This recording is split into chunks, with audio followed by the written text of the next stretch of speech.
तुम्हें कितनी बार बताया है, मेरे तैयार होने से पहले मेरा नाश्ता तैयार हो जाना चाहिए। शादी के 25 सालों बाद भी मुझे क्यों बार बार एक ही बात बतानी पड़ती है? लता, तुम्हें क्या है? तुम तो आराम से घर पर रहोगी, मुझे काम पर जाना है। तुम होगी हमेशा बेवकूफ़ों जैसी हरकत करती हो। अगर तुम यह जानबूझकर करती हो तो याद रखना, मुझसे बुरा कोई नहीं होगा। आज भी प्रशांत का सारा पारा चढ़ा हुआ था। इस कटु शब्दों में वो अपना गुस्सा उतारते हुए गीला तौलिया कुर्सी पर फेंकते हुए प्रशांत गुस्से से लता की तरफ देखने लगा। लता के लिए प्रशांत का यह बेवजह का गुस्सा कोई नई बात नहीं थी। वह महीने में 3-4 बार ऐसे ही लता पर बरस पड़ता था। पहले लता इसका विरोध किया करती, लेकिन जब कई साल तक प्रशांत ने कोई बदलाव नहीं देखा तो लता ने खुद को ही बदल लिया। अब प्रशांत के कुछ भी कहने से लता को कोई फ़र्क ही नहीं पड़ता था। प्रशांत की हर बात वो चुपचाप सिर झुकाए सुन लेती थी। शादी के पहले 5 साल तक लता ने पूरी कोशिश की थी कि प्रशांत को बदला जाए, लेकिन फालतू का गुस्सा करना और बाद में लता को बुरा भला कहना या मानो जैसे उसकी आदत बन गई थी। कोई भी वाद विवाद होता तो प्रशांत सीधा लता को बोल देता, अगर मैं तुम्हें अच्छा नहीं लगता तो क्यों नहीं चली जाती अपने मायके, क्यों रहती हो मेरे साथ? इतना सब कुछ होने के बावजूद लता प्रशांत के साथ रहती थी क्योंकि उसे अपनी बेटी की फिक्र थी। वह और जाती तो कहा अपने बूढ़े माँ बाप को इस उम्र में परेशान करना नहीं चाहती थी। समाज और लोग क्या कहेंगे, यह भी तो उसे देखना था। वह इतनी पढ़ी लिखी भी तो नहीं थी कि खुद जाकर कोई नौकरी कर सके और अपनी बेटी का पालन पोषण कर सके। लता को अब अपनी फिक्र नहीं थी, उसको फिक्र थी तो बस अपने शादी लायक हो रही बेटी की।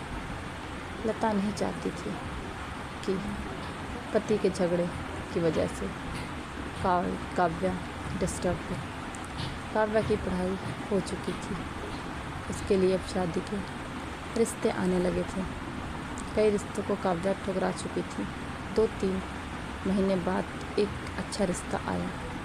रिश्तेदारों और पहचान के लोगों ने भी लड़की के बहुत गुणगान किए थे। प्रशांत एक शाम अपनी बेटी के पास बैठकर उसे बताने लगा, काव्या अच्छा लड़का है, पढ़ा लिखा है, बड़ा घर है, बहुत अच्छी नौकरी है। ऐसे रिश्ते बार बार नहीं आते बेटा, इस बार मना मत करना।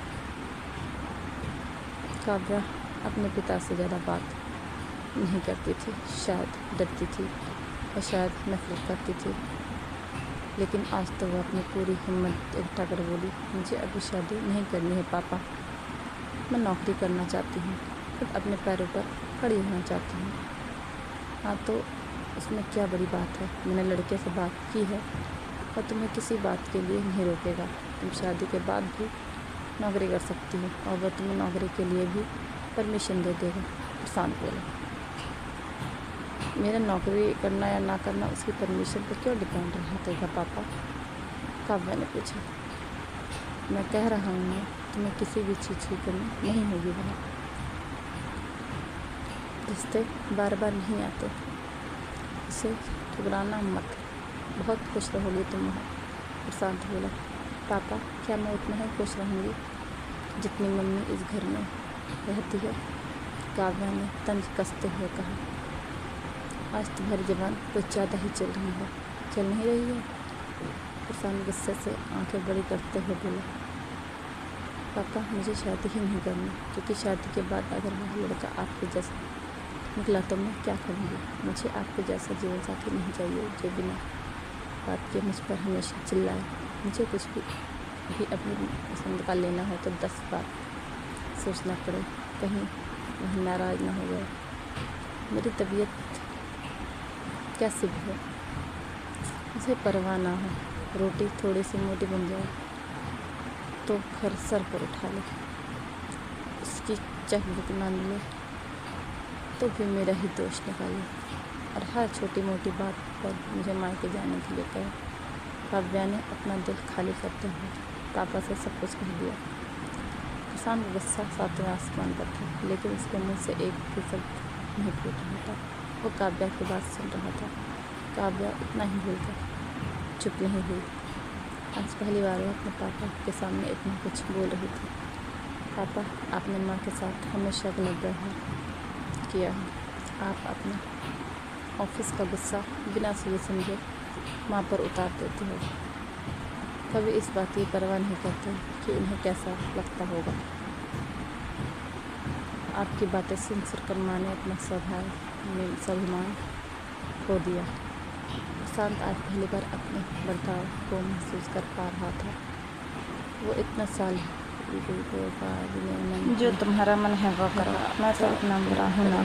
काव्या ने प्रशांत का हाथ पकड़ा और बोली, पापा मुझे सिर्फ एक सवाल का जवाब दे दो।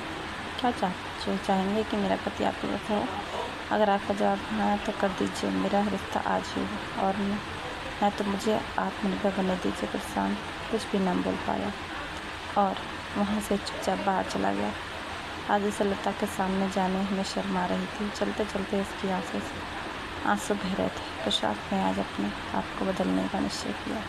अगले दिन से लता ने अपने पति में काफ़ी बदलाव देखा और सोचने लगी, जो हिम्मत काव्या ने दिखाई है वह हिम्मत अगर मैं पहले दिखा दी होती थी तो शायद आज ऐसी परिस्थिति भी कुछ और ही होती। अब काव्या पढ़ लिख कर अच्छी नौकरी करने लगी थी। 3 साल बाद उसके लिए एक अच्छा रिश्ता आया और उसकी विदाई पर प्रशांत बोला, बेटा तू हमेशा खुश रहेगी क्योंकि तेरा पति तेरे बाप जैसा नहीं है।